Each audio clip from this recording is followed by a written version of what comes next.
objectif principal, empêcher la création d'un État palestinien. C'est-à-dire refuser tout processus politique. On sait que Benjamin Netanyahou aujourd'hui refuse volontairement tout processus politique. C'est la constante de la politique menée par Benjamin Netanyahou. Toute sa vie est marquée par le souci d'écarter. Rappelez-vous, au lendemain de l'assassinat de Yitzhak Rabin, son objectif, pas de création d'un État palestinien. Une fois qu'on a compris ça, on a compris qu'il ne pouvait pas être l'homme de la situation dans la durée.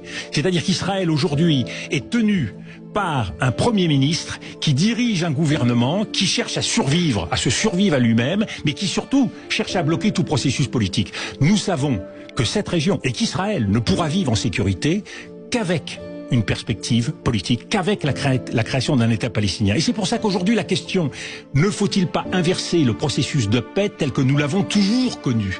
On a toujours imaginé qu'il fallait régler un certain nombre de questions, difficiles certes, les réfugiés, l'eau, les frontières, et qu'à la fin se poserait la création de l'État palestinien. Aujourd'hui, la conviction qui est en train de se répandre, y compris en Europe, c'est qu'il faudrait d'abord reconnaître l'État palestinien. Oui, vous demandez à la France maintenant de reconnaître l'État palestinien. Je crois que Emmanuel Macron doit regarder la réalité internationale en face et qu'il doit corriger une politique qui, depuis le départ, a été déséquilibrée sur cette région, ce qui, pour la diplomatie française, pose de très nombreux problèmes.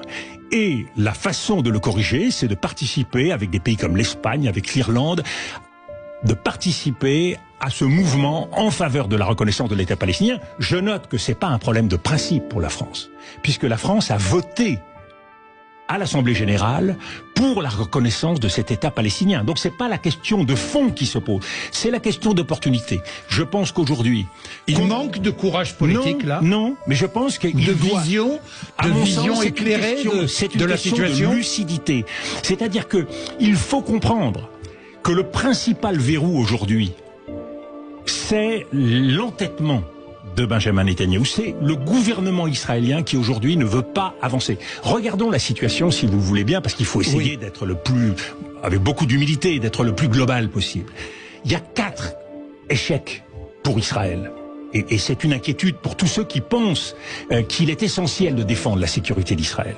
Le premier échec, c'est un échec en matière de sécurité, c'est le 7 octobre. Où, parce qu'on a dégarni les abords de Gaza pour renforcer les effectifs en Cisjordanie, eh bien le 7 octobre a été rendu possible, défaut de renseignement et défaut d'anticipation. Il y a un échec militaire, on voit bien, ça fait plus de 7 mois que l'armée israélienne patrouille dans tous les sens la bande de Gaza avec des destructions incroyables. Aujourd'hui, quel est le résultat? On voit bien que ils quittent le nord du territoire pour aller dans le sud. Les milices du Hamas repoussent dans le nord, ils retournent dans le nord. Les populations sont brinque-ballées d'un côté et de l'autre. Sur le plan militaire, il y a là aujourd'hui une situation qui, on le voit bien, est véritablement dans une impasse.